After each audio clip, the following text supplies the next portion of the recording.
Hello everybody, welcome back to part 6 of this tutorial. I'm getting ready for a summer camp uh, of high schoolers showing game dev in a week and kind of running through some things. And in the last video, we created the basic mesh for the rough draft of our character. The fine details will come later, but it can be really helpful when debugging to go ahead and have the right proportions. We'll get the fine details in later, but we want the right proportions for a human. So let's check that. We got some arms, legs, little feet, the rough shape of a human here. Um, how'd the size come out here? If I grab the measuring tool and come down, it says it's 2.4 meters tall. Uh, that's a little bit big. In the previous video, you might remember we set it so that our scale, a scale of 1, should be 1 meter. So I want a human to be uh, the average height, if we Google it, is just under 1.8 meters. So it's a little bit too tall there. So I'm going to select everything. If I scroll around, the proportions look about right. So what I'm going to do is hit A to select all the objects, all the different parts. Ours was done with just one mesh, but you might have multiple meshes. And I like to grab the move tool, just to have some little handles there, or reference points. Don't want to actually grab those because grabbing those would move it. Um, if you actually do that, Control Z is undo in Blender, so that's a very useful button. And if we push S, it'll scale everything. So I'm going to scale it down to some different size, a little bit smaller until it looks like it's 1.8 meters tall. So I grab the measuring tool again, this little second button from the bottom here, and measure that.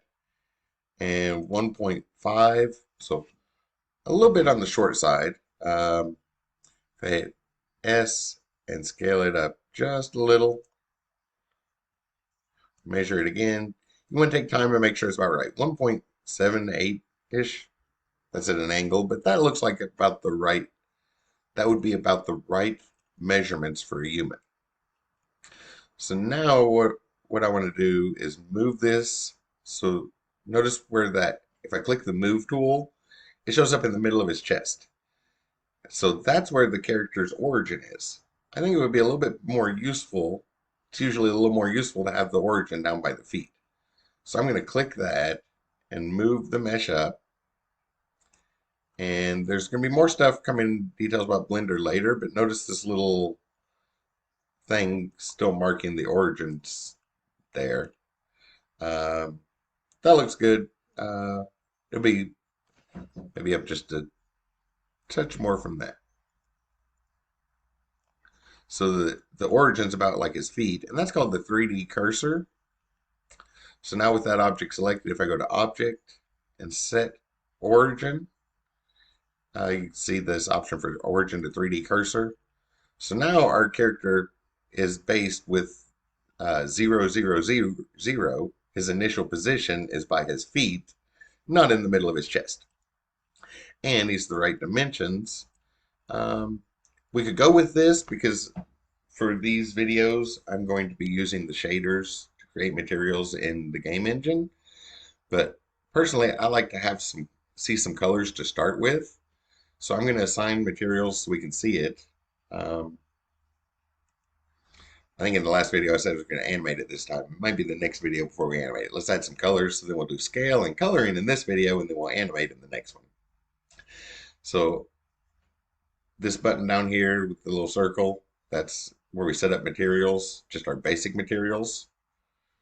And one of since we're in 3D, color is not quite enough. We need to know about uh, more information, like how does the light reflect off of it, and is it metallic and smooth and shiny, or is it really rough, and all sorts of information. But this also includes our base color. We will get to that stuff later in a game engine. So I'll choose something that looks roughly flesh colored, maybe that. That'll work. Work for now. It's not the final draft. Um, except that he looks like our character's not dressed now. So we can also apply materials to each particular face the same way we made the mesh in the previous video. And that's what 3D modeling is about. You just grab these, use vertexes, so points in space, and connect those with edges until you fill in a shape, and keep adding vertices and edges and faces and moving them around until you get the shape you want. And then we can apply materials to each particular one. So there's our skin color. Um, I'll hit the little plus sign to make a new material for a shirt. And, oh, I don't know, I'll give him a red shirt. That's a good, looks like a good color for a shirt. And now if I click one of these faces and hit the assign button here, whoops, the wrong one. Choose this material and then hit assign, we can put that material on that shirt. So I'm going to go around and select a bunch of faces. Sorry, we can put the shirt material on each individual face. So I'm going to go select a bunch that seem like they would be relevant to where a shirt would be.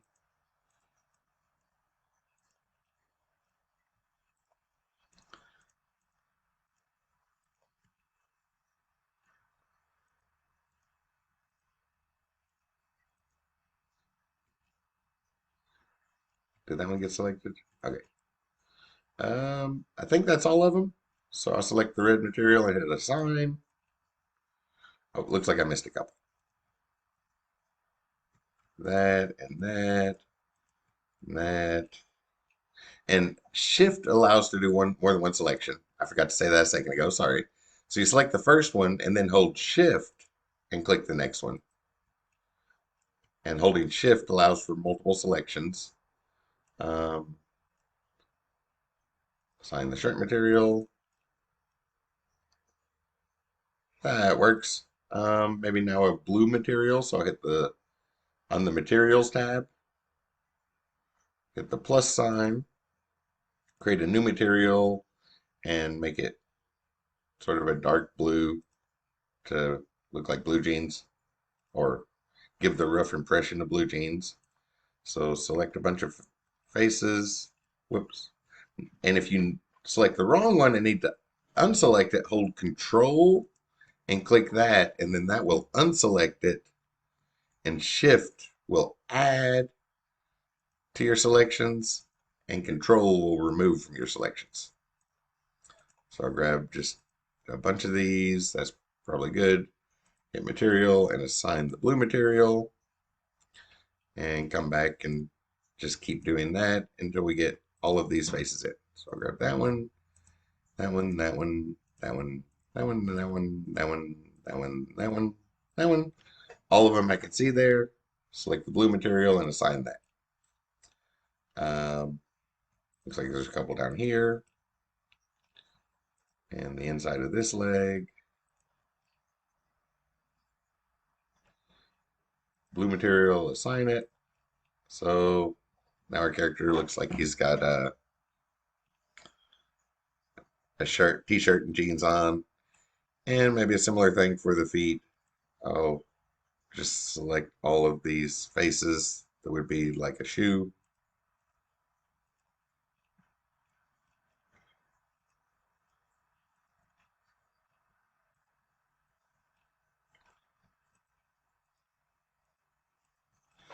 And add in one more material. So new material.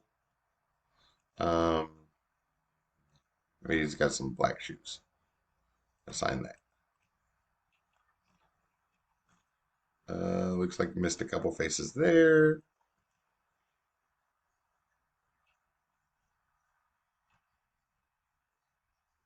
So assign the black material there.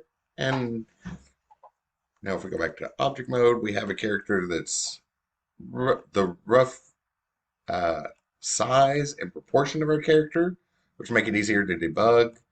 And uh, the approximate colors we're going to like.